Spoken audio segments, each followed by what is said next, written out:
ਦੇਖੋ ਦੁਕਾਨਲਾ ਪੋਰਟ ਚ ਲੱਕੜ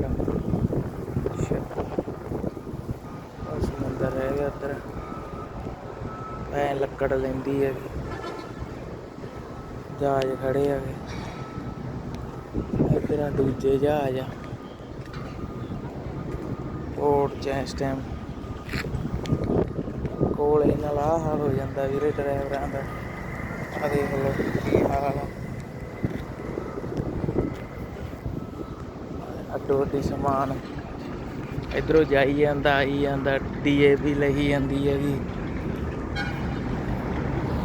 ਸਕਰੈਪ ਲਾਈ ਜਾਂਦਾ ਕਿਹੜਾ ਦੇਖੋ ਕਿੰਨੇ ਜਹਾਜ਼ ਖੜੇ ਲੈਣ ਵਾਰ ਲੱਗੇ ਆ ਛੋਟਾ ਸਿੱਪਾ